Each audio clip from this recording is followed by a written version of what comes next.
పవిత్రమైన మాల్యాద్రి పర్వత శ్రేణి మీద వెలసిన శ్రీ జ్వాలా నరసింహస్వామి ఆలయం ఒకదిగొచ్చిన దైవికత, విశ్వాసం మరియు భక్తి ప్రబలమైన స్థలంగా పరిగణించబడుతోంది. ఈ స్థలానికి సంబంధించిన ఒక విశేష స్థల పురాణం భారతీయ ఆధ్యాత్మిక గ్రంథాలలో ప్రసిద్ధి చెందింది. ఒకనాడు శ్రీ మహావిష్ణువు తన ఆనందవనంలో శ్రీ మహాలక్ష్మితో కలిసి లోక సంచారం చేయాలనుకున్నాడు. ఈ సందర్శన కోసం తన శరీరానికి అలంకారంగా ఉండే వనమాల, పుష్పమాల ను ఒక పర్వతంగా మార్చమని శ్రీ మహాలక్ష్మిని కోరాడు. ఆ వనమాల పర్వతరూపంగా మారి మాల్యాద్రి గా ప్రఖ్యాతి పొందింది.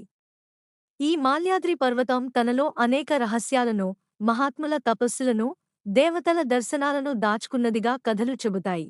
ఈ మాల్యాద్రిపై మహర్షి అగస్త్యుడు తీవ్ర తపస్సు చేయగా, ఆ తపస్సుకు తృప్తి చెందిన శ్రీ నరసింహస్వామి ఒక అగ్నిజ్వాలలాగా ఎర్రటి కాంతిని ప్రసరించే రూపంలో ప్రత్యక్షమయ్యాడు.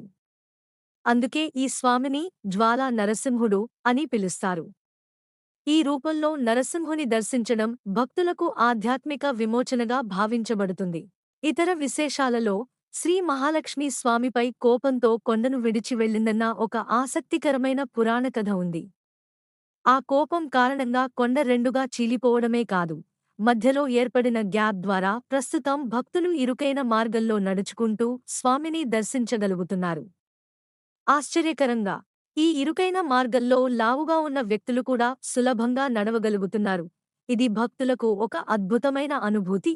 ఈ రెండు కొండల మధ్య ఉన్న పెద్ద గుహలో ఒక శివలింగం ప్రతిష్ఠించబడింది. ఇది శివకేశవు ఒకటే అనే సిద్ధాంతాన్ని గుర్తుచేస్తూ హిందూ మతంలో శైవ వైష్ణవ సమన్వయానికి ప్రతీకగా నిలుస్తుంది. ఇది ఒకే రాతి గుహలో ఉన్న ప్రత్యేకతతో భక్తులకు శాంతి మరియు ఆధ్యాత్మిక ఏకత్వాన్ని కలిగిస్తుంది.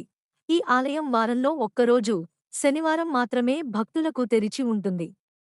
ఆ రోజున భక్తులు పెద్ద సంఖ్యలో వచ్చి స్వామివారిని దర్శించి తమ ఆధ్యాత్మిక ప్రయాణానికి ఒక కొత్త ఉత్సాహాన్ని పొందుతారు.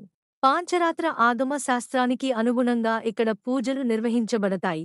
ఇది వైష్ణవ ఆచారాలలో ఒక ప్రాముఖ్యతను కలిగి ఉంది. ఈ విధంగా మాల్యాద్రిపై వెలసిన శ్రీ జ్వాలా నరసింహస్వామి స్థలపురాణం దేవతల లీలలు, ఋషుల తపస్సు, భక్తుల అనుభవాలతో నిండిన ఒక పవిత్ర క్షేత్ర గాథగా నిలిచిపోతుంది. ఈ స్థలం శ్రీ నరసింహుని అనుగ్రహాన్ని పొందాలనుకునే భక్తుల కోసం ఒక దేవతా ఆశ్రయంగా నిలుస్తుంది.